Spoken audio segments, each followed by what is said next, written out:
Viral video pria hanya pakai popok kibarkan bendera merah putih di tengah jalan. Ini kesaksian warga. Video seorang pria hanya pakai popok sedang mengibarkan bendera merah putih viral di media sosial. Berdasarkan penelusuran tribunnews.com, video menjadi bahan perbincangan setelah diunggah oleh akun Instagram @bekasi.terkini. Dalam video terlihat seorang pria tengah mengibarkan bendera merah putih. Ia tampak bertelanjang dada dan hanya mengenakan popok untuk menutupi tubuh bagian bawahnya. Hingga Rabu 18 Agustus 2021, video ini sudah ditonton lebih dari 6.000 kali dan menuai komentar beragam dari warganet. Pro dan kontra juga bermunculan di kolom komentar.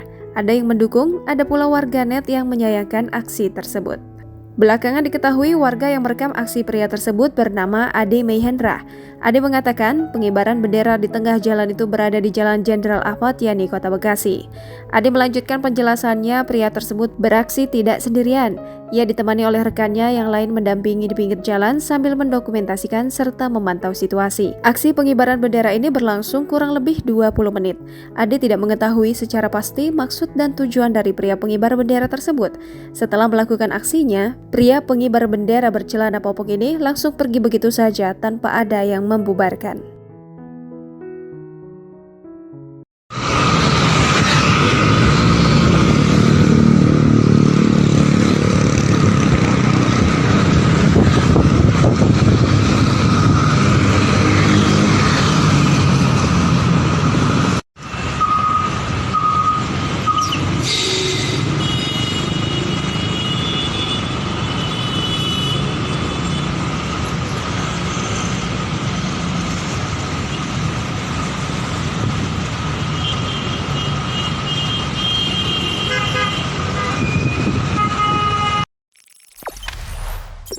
Jangan lupa subscribe, share, komen, dan like ya!